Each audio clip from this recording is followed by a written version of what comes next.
they sent over the Roman army. And the Roman army is not able to conquer Masada. I told you it's an island.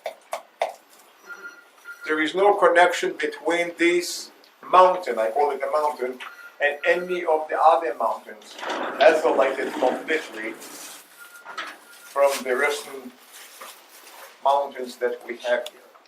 The only way to climb it, I already mentioned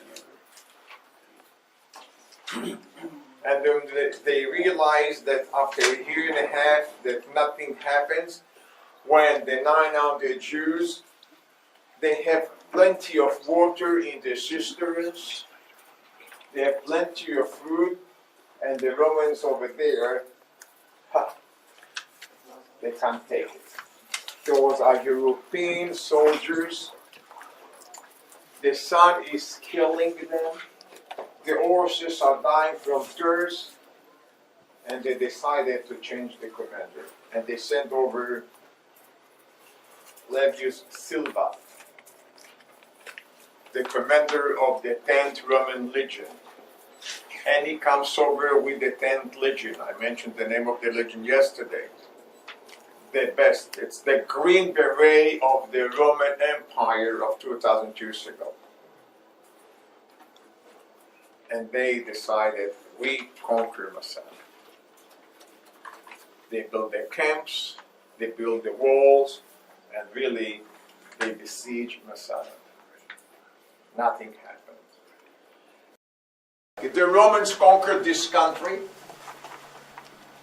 They try to take over the entire country and to take the Jews as slaves, and they blame the Jews for fighting them. The Jews are trying to fight for their liberation, for their freedom, to have their country, and they are blamed even now by a traitor. The war of the Jews against the Romans, not the way I said it at the very beginning, the way it should be. The way of Rome against the Jews. But anyhow, we got the book hundreds of years ago, of course. It was translated from Latin to Hebrew to other languages, and we didn't want to accept the book because we didn't know what kind of information Josephus Flavius got. In his book, he describes it that when the Romans entered the fort, they found an older woman and two girls that they brought them over to Rome. They hide themselves and they save themselves, and they told him the entire story. In 1929, a group of our youngsters that we started to prepare them to fight or to train them to fight against the British authorities, an underground movement came over to the desert because here we have nobody. You can fire your weapons. You can really train those young men. They decided to climb this little place. It was in 1929. Only in 1929 they found the remains or the ruins of Masada. And afterwards, everything that happened, it's really history. We go back to the book of Josephus. Professor Igael Yadin, who was once my commander, General Chief of Staff, turned to be an archaeologist when he retired from the army. And he said, I will take his book. And in his book, Josephus describes the double walls. And he says, now, I'm not going to tell you exactly how it happened in the book, but I will use a little bit, just to give you the understanding. If you enter the room of the guards, and you turn left, and you go like 20 feet, you enter the room that it's actually the bakery. And then further on is the goldsmith workshop, and so on and so on and so on. My friends, Josephus was not here. But when we walked over to the left and we took the 20 feet along the double walls, yes, here is the bakery, here is this workshop, etc., etc. So really, thanks to him, we know what happened here. And thanks to him, we know exactly how they lived on top of Masada until they decided to commit suicide, because these older women and the two girls told Josephus the entire story. Masada turned to be for us a symbol of courage and heroism.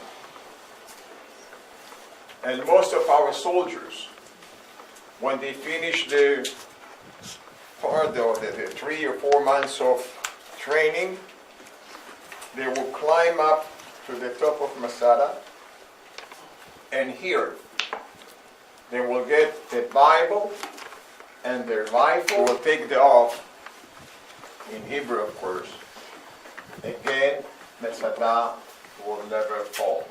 And when they say Masada, it means Israel. Stills. And the stills over there used to support the upper floor. You will see some of it, remains of the original floor.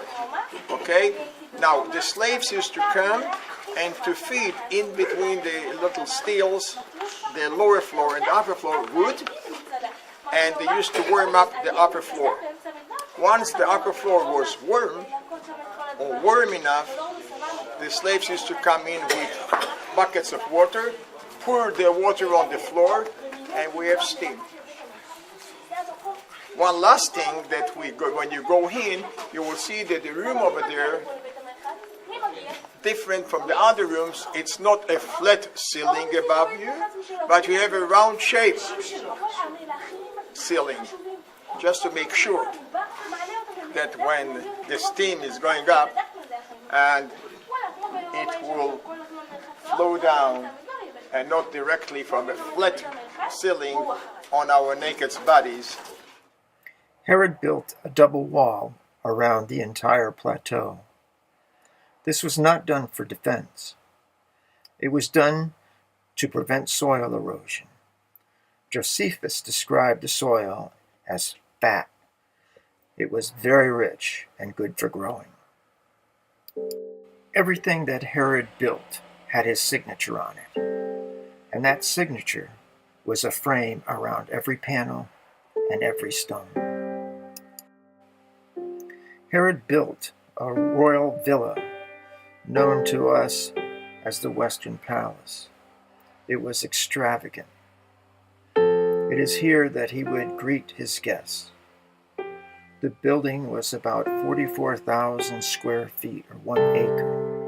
It consisted of living quarters, kitchens, baths, with plastered walls brilliantly colored in frescoes, and mosaic floors. This is the entrance to the throne room, what we would call the green room today, where guests would wait to greet the king. A 2,000-year-old mosaic in the bathroom.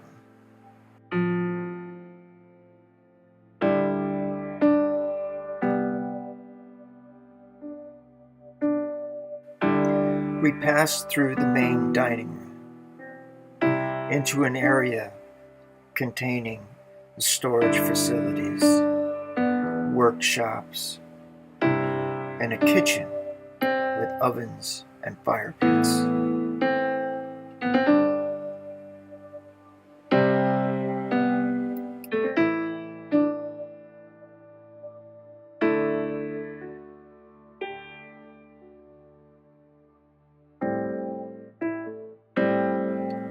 As we walk, we begin to realize the enormity of this palace. These ovens look rudimentary to us, but they were state-of-the-art. at the time of Herod.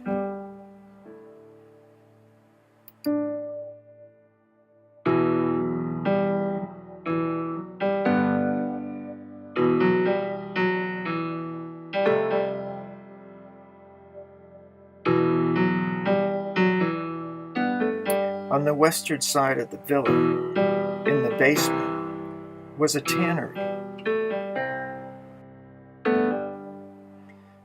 Between the double walls that encircled the plateau were many workshops, smiths, potters, bakeries, a stable for goats and sheep.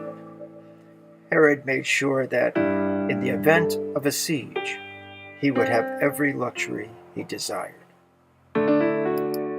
This Byzantine gate marks the spot where the wall was breached.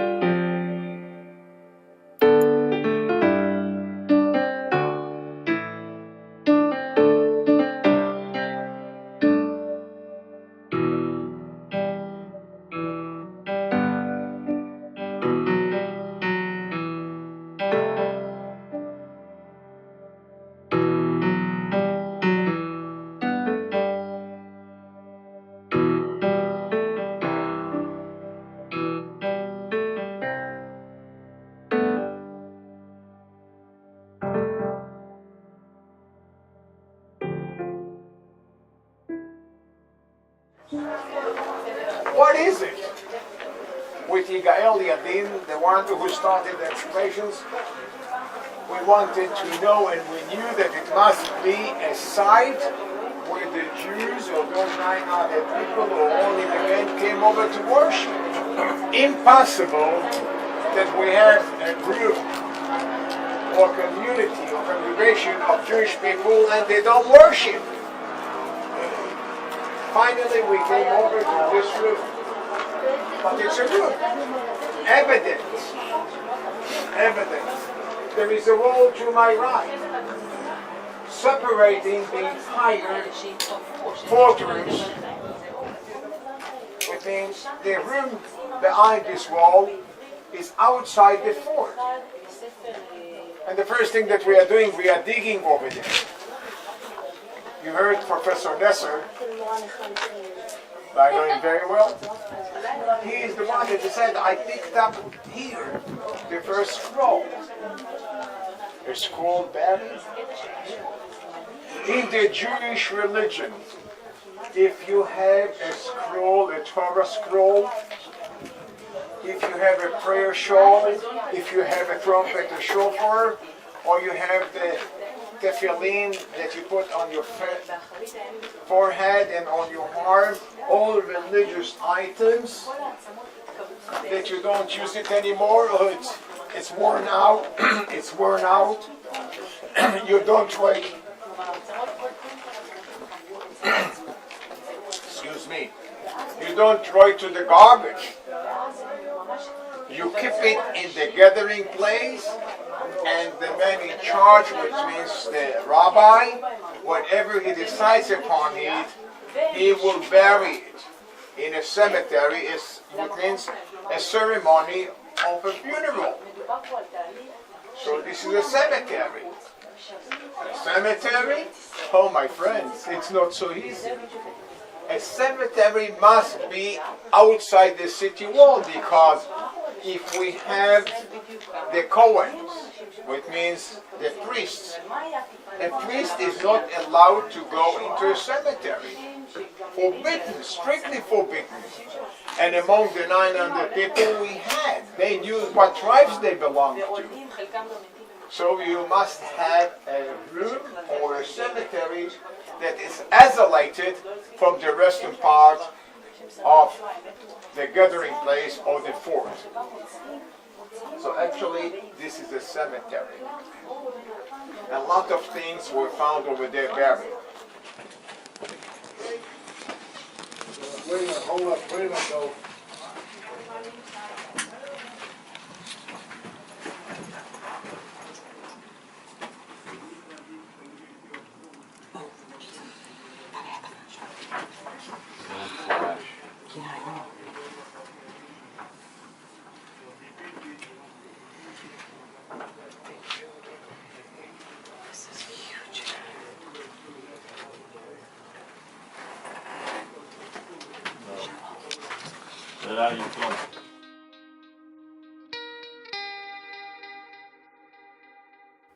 Herod built this outpost as part of an escape route.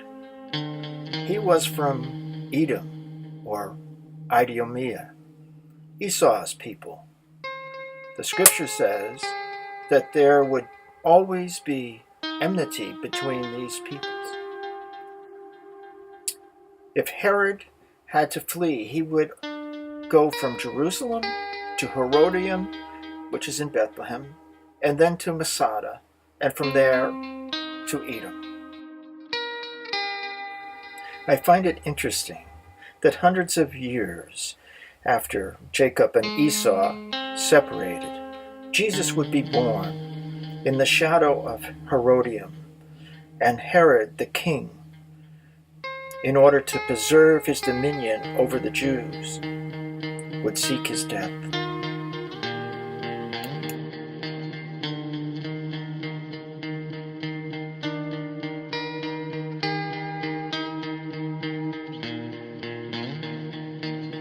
Let us follow Dove down to the northern palace, Herod's residence. If I take charcoals or I take kingfish, rainbow colors here on the frescoes. What is a fresco?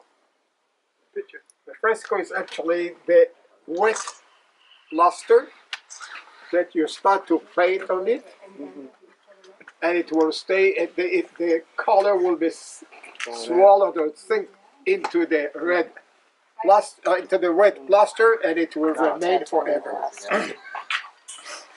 Here you can see very clear the plaster from 2002.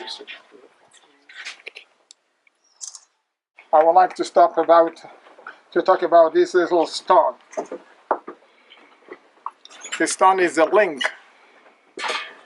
Can I have your knife again and take out the little screwdriver? The link? What is that?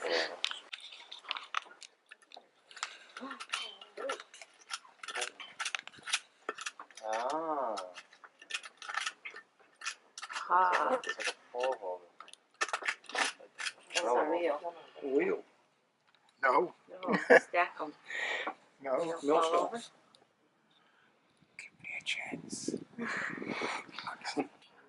You see it goes a little bit deeper? Yeah. It was locked in place. You see the links over there? Yeah. Now, the round shape hole, and here we have numbers 1, 2, 3, 4, 5, Sundial. 6. Calendar. Clocks. A horrible cereal Can bowl. I finish my explanation, please? Please. Mr. Cohen. My friends, be patient for a minute. I'm here to explain it to you. Once they build the links of the column, they have a bolt, okay, on the one at the bottom, and the bullet will go into the one on top, that it will not slide off. Right. And the numbers is the stone people knew how to make that the upper one will match the lower one, and so on. There it goes. One on top of the other, and then you can plaster it.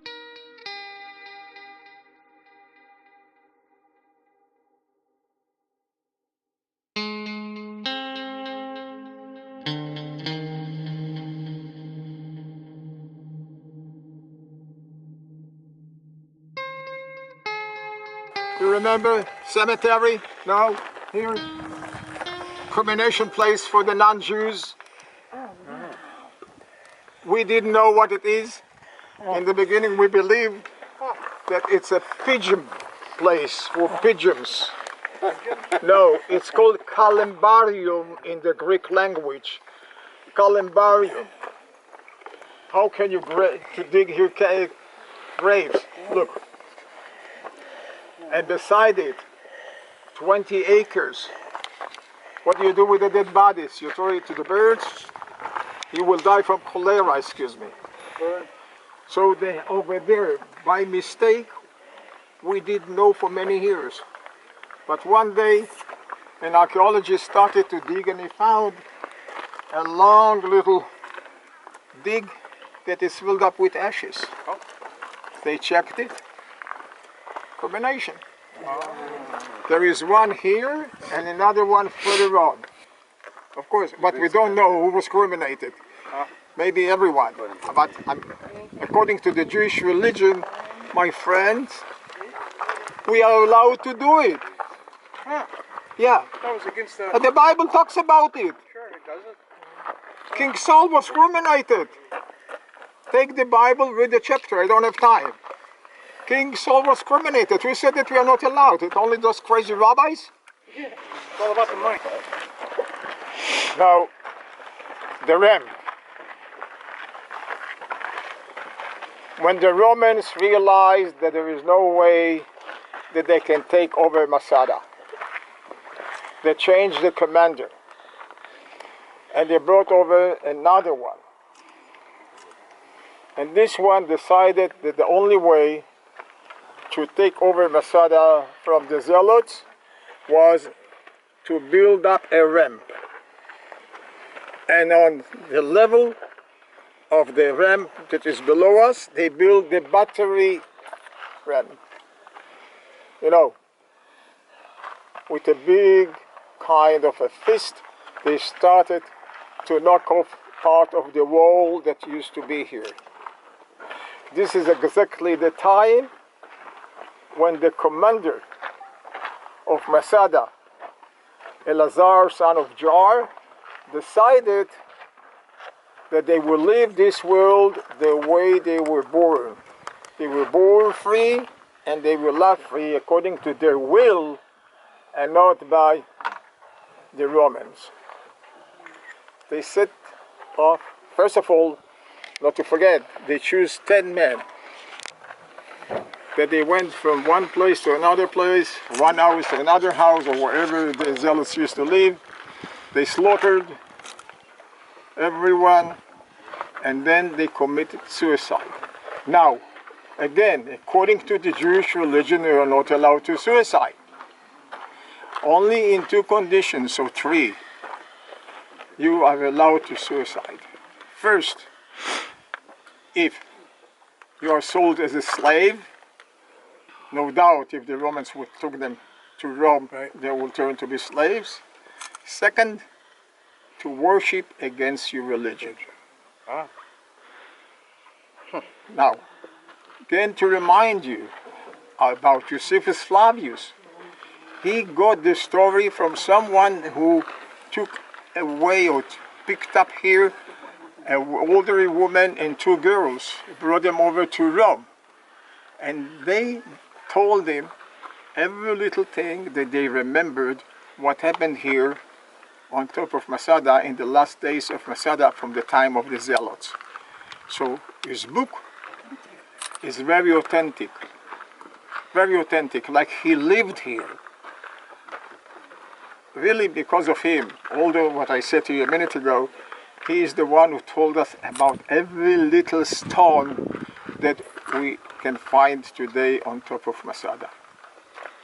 Now the round-shaped stones, you remember, they were ruled by the Zealots to stop the ones who started to build the ramp. And I always say the same story to you. We did something similar in 1973. Because who was here? Jewish people. Who built the ramp? Jewish people. They were slaves. Yes, but you're not even, they were slaves in the eyes of the Romans. Right.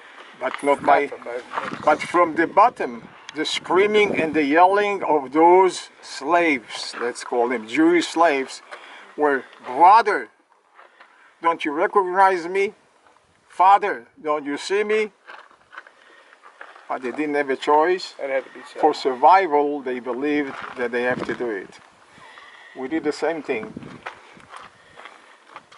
in 73, bombarding our own strongholds along the Suez Canal, trying to stop the Egyptian army who crossed the Suez Canal.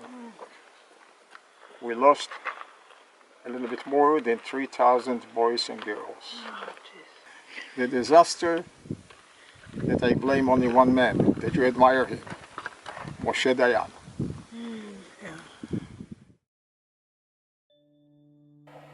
Is it possible that David sought refuge in this place? At about 1000 BC, David hid in the desert on a mountain. The Hebrew text names the site as Metsudat, fortress, which may have been the ancient name of Masada. In Chronicles, there is another verse about the soldiers that accompanied David in the desert. 1 Samuel 23:14. And David abode in the wilderness in strongholds, and remained in a mountain in the wilderness of Ziph. And Saul sought him every day, but God delivered him not into his hand. 1 Chronicles 12:8. And of the Gadites there separated themselves unto David into the hold of the wilderness, men of might and men of war, fit for battle, that could handle shield and buckler, whose faces were like the faces of lions, and were as swift as the roes upon the mountains.